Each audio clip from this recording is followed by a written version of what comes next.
the universe, and welcome back to my channel. For today's video ay nandito tayo sa Star City kasi kasama natin yung mga bagets. So nandito nga tayo sa Star City, and for today's video i-rate natin ang mga rides nila.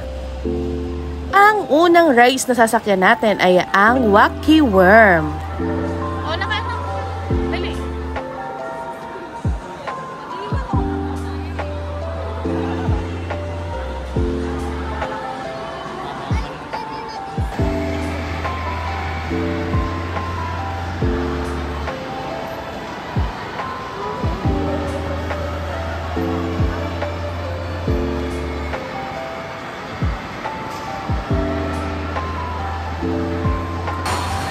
So for me, Wacky Worm is like a roller coaster. Pwede siya sa bata, pwede siya sa matanda.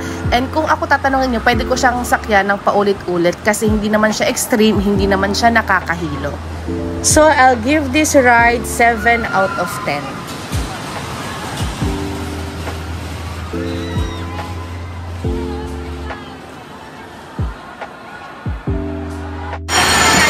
Done! Ano masasabi mo, anak? Are you nervous or nervous? Okay naman. Okay naman. Anong masasabi mo sa rides, anak? Saya ba? Maangas! Maangas! Egyptian spinning coaster. So for our second ride, dito nga tayo sa Egyptian spinning coaster. So hindi daw pwedeng magbitbit ng mga bag. So iniwan muna namin yung mga bags namin dito sa locker malapit sa rides na to. At may bayad siya 20 pesos per hour.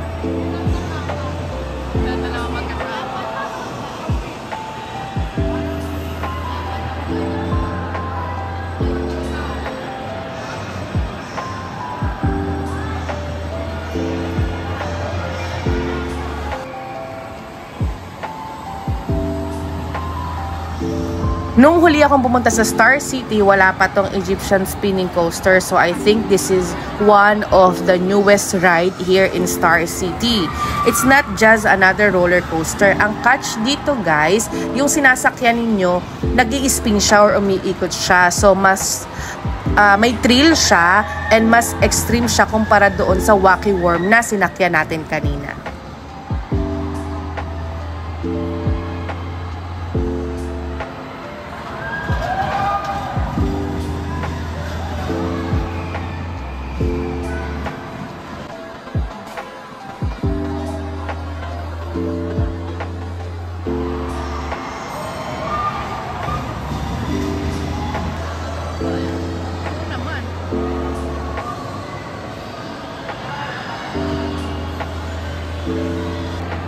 It's our turn. So let's see kung mas mag-e-enjoy ba ako dito sa Egyptian spinning coaster than the Wacky Worm.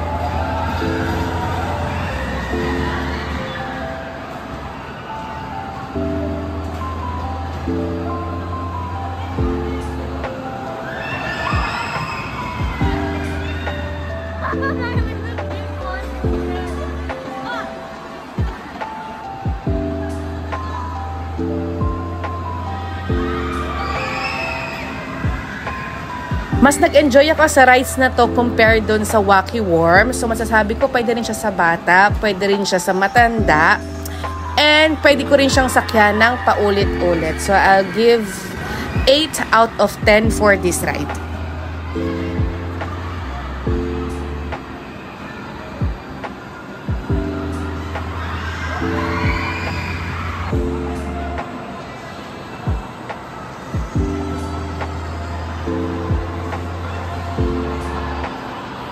Rate mo daw yung ano? Parang gusto ko doon. Stop muna tayo sa mga rides at ang ating next stop ay Time Wharf Adventure. Magpapapicture si LA. Magpapabidyo si LA. Tukol yan sa mami. Ayan, no, do not touch daw. Ano bang mga nakalagay niya? Do not touch.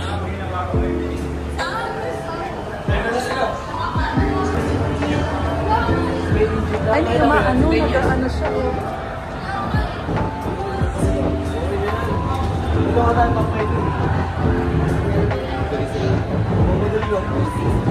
Wow, ang ganda. Picture lang kita dyan, ako. Kaya lang di kita face mo. Okay lang?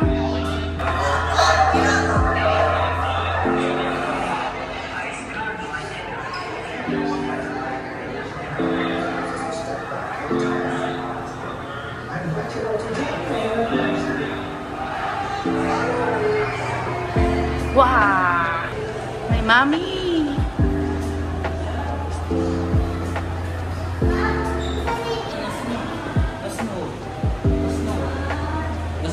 Oo, wait lang.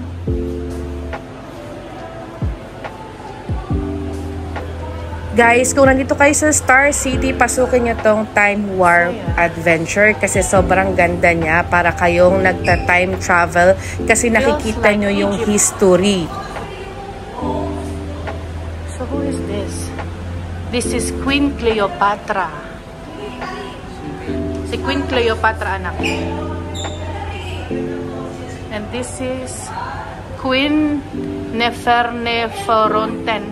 Ah, Nefertiti. Ito si Queen Nefertiti. Nice.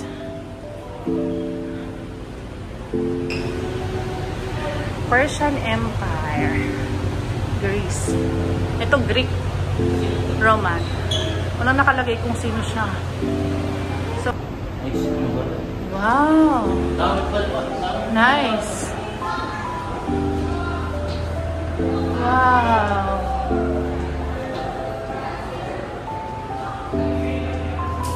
Ayan.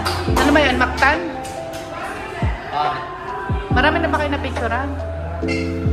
Ito, Mactan to, di ba? Ano ba ito, Mactan?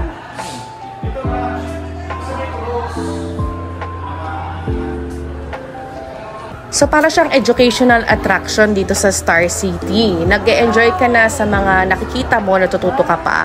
So, I'll give 9 out of 10. Sige na.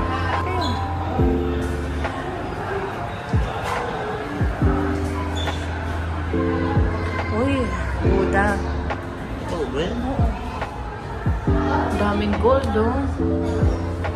Nice.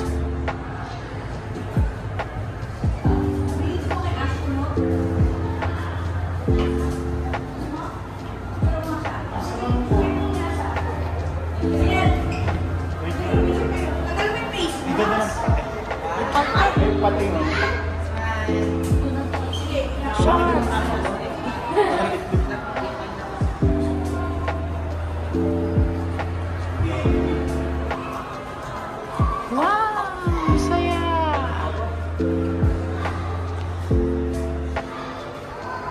Uy, ano na? Mekaniko ni Monica, ang makina ng manika ni Monica. See? Tongue twister. Palakang kab-kab, kumakalabukab, kakakalabukab na lamang kumakalabukab na naman. Bullion. Basahin mo ngayon, anak.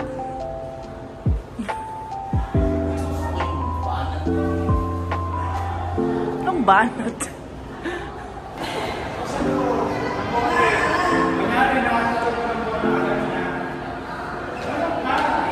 Ayan, ganyan. Sige. Ayan, kunwari di ka kasi sa ano. Ayan, sige.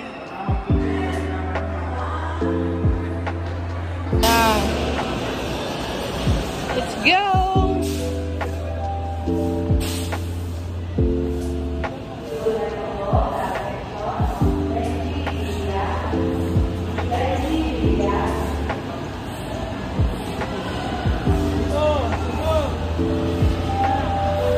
medyo makulimlim na nga guys, no? So parang aambon. Pero since nandito tayo sa Star City, sakyan natin lahat ng pwede nating sakyan.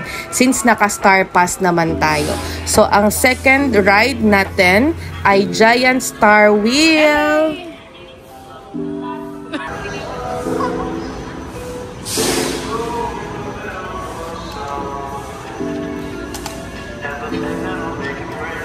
Giant Star Wheel. Oops.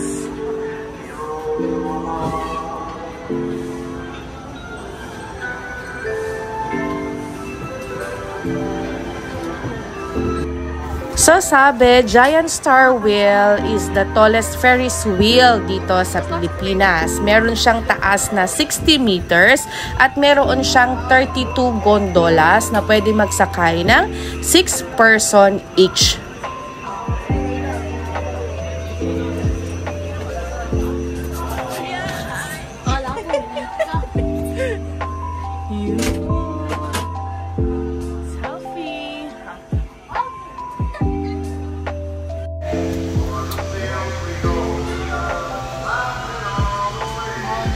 Picture mo na sa labas.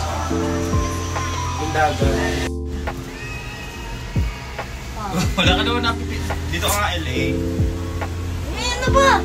Dito ka LA. Ewan ko ba, bumalaw to eh. Sobrang ganda ng view dito sa taas guys. So makikita mo yung buong Star City at makikita mo ang napakagandang Manila Bay.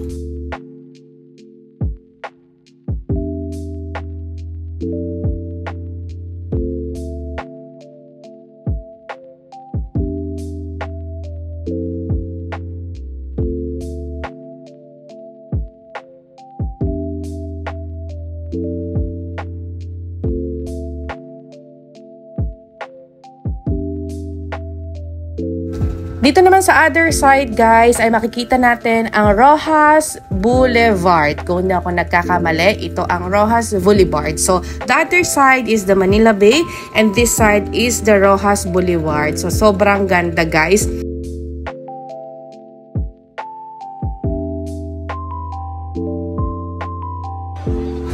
Sobrang bagal lang guys ng ikot nitong Giant Star Wheel. So kung gusto nyo na mga chillax na ride dito sa Star City, eto, sakyan nyo tong Ferris wheel na to. So I'll give it 8 out of 10.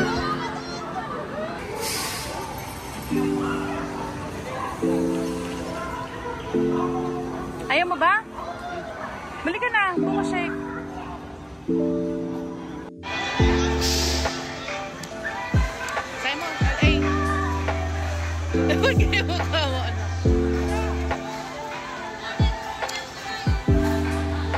Tambay muna sa loob ng Star City kasi sobrang init sa labas.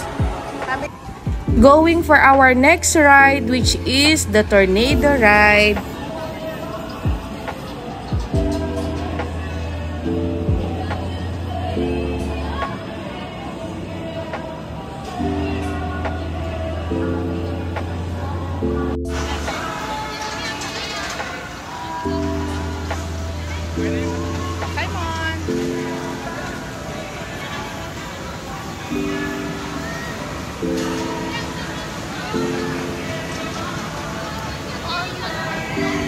Kaya nga.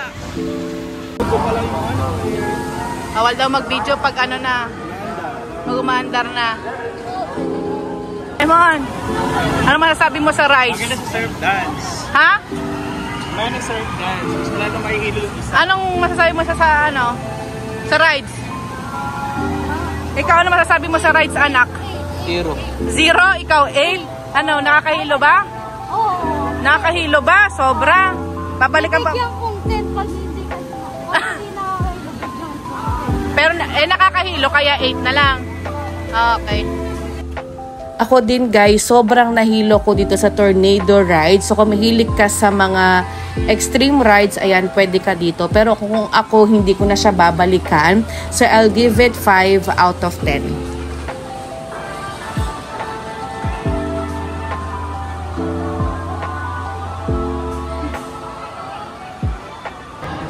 Pahinga muna tayo sa mga nakakahilo na rides at dito muna tayo sa Dinosaur Alive.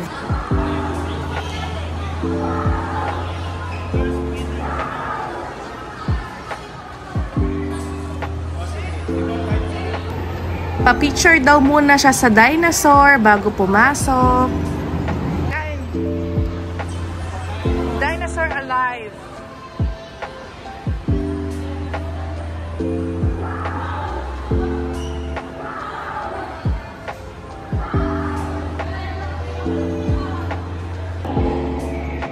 Wow! Bawal hawakan yung mga dinosaur.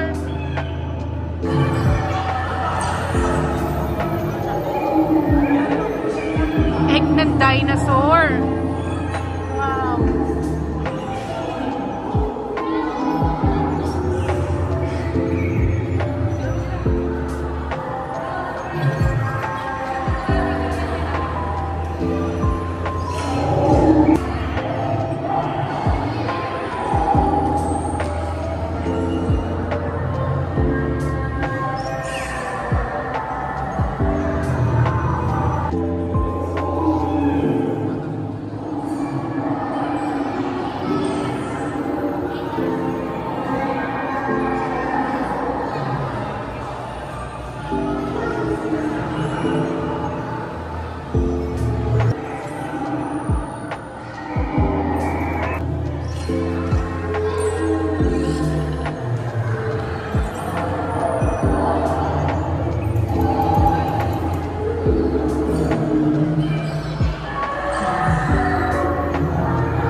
Maliit lang pala eh.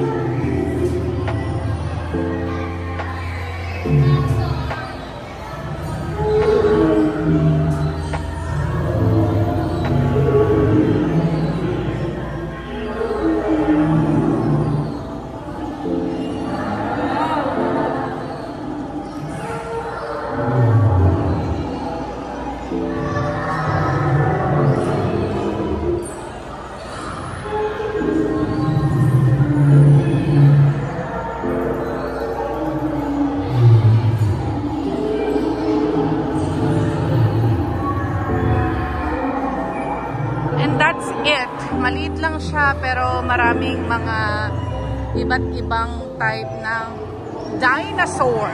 Kaya nga siya dinosaur alive. So ayun nga guys, gaya ng sabi ko, sa Dinosaur Alive, iba't ibang uri ng dinosaur ang makikita nyo. So maganda siya talaga for kids. Yun nga lang ang comment ko, medyo maliit yung area. So I'll give it 7/10.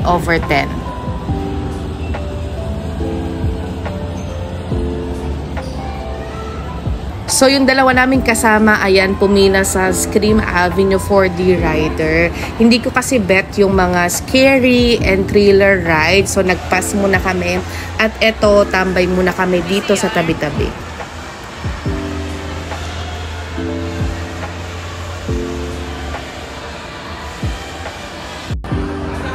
So ayan, nagugutom na po ang aking mga kasama. So bibili lang kami ng konting snacks kasi bago kami pumasok or pumunta dito sa Star City is nag-lunch naman kami. So para hindi na kami masyadong kakain dito nga sa loob ng Star City kasi medyo pricey din yung mga pagkain nila dito.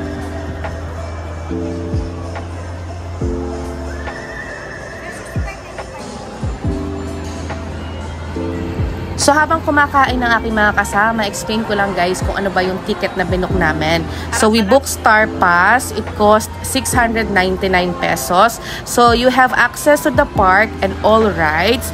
Pero hindi kasama yung mga rides na coin or token operated and yung mga games kasi dito sa loob ng Star City meron diyang mga gaming area, so hindi siya kasama and hindi rin kasama yung Snow World. So kung gusto niyo mag-book ng Snow World, merong Star Pass plus Snow World and cost niya ay 889. So talagang kumukulimlim na guys, no? Gusto ko pa namang sakyan yung Lolly Swing and itong surf dance. So let's see later kung makakasakay pa tayo kasi once na umulan, mostly ng mga rides outdoor, kino-close nila. At eto nga, nakasakay na kami sa Seahorse Viking at ang videographer natin ay si Kuya LA kasi ayaw niyang sumama, ayaw niya ng mga extreme na rides. So, balitaan ko na lang kayo later kung ano bang experience namin dito sa Seahorse Viking.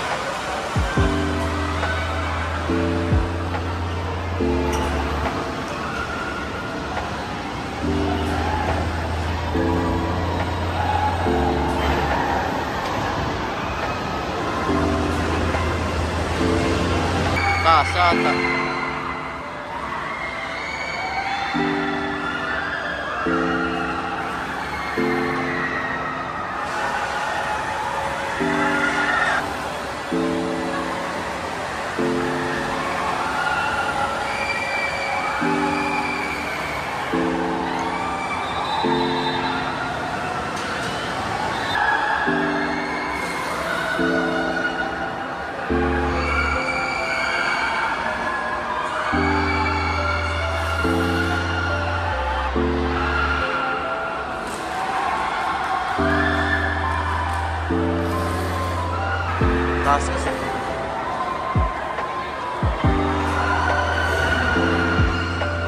Sobrang extreme ng Seahorse Viking na to. So for me, ang masasabi ko, hindi ko na siya uulitin kasi sobrang extreme niya. So I'll give it a 6 out of 10. Kasata.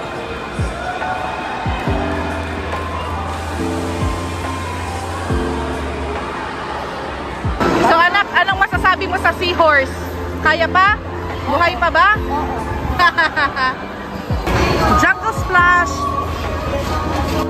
My favorite ride here in Star City!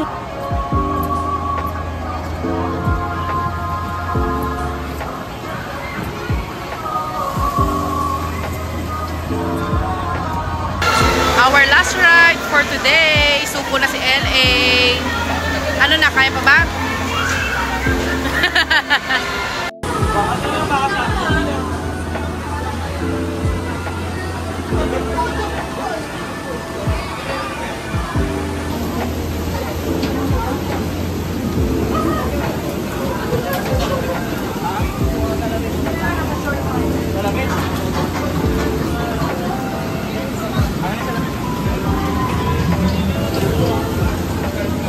Enjoy! Pwede yan! Kagaya ng sabi ko guys, ito ang aking favorite ride dito sa Star City. So I'll give it 10 out of 10. And that's it guys, hindi namin nasakyan lahat ng rides. Pero syempre, sana makabalik pa ulit kami dito sa Star City para masakyan namin yung iba pang rides na hindi namin nasakyan.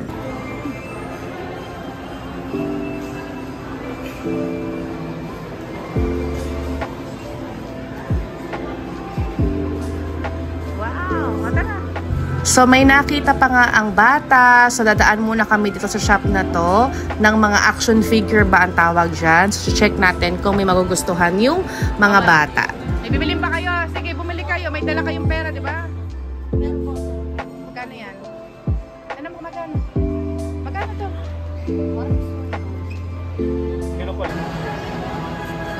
Ano binili mo? Napatay niya ako. Wow! And that's the end of our vlog. Thank you, Star City. Nag-enjoy kami. And see you next time. Bye, guys!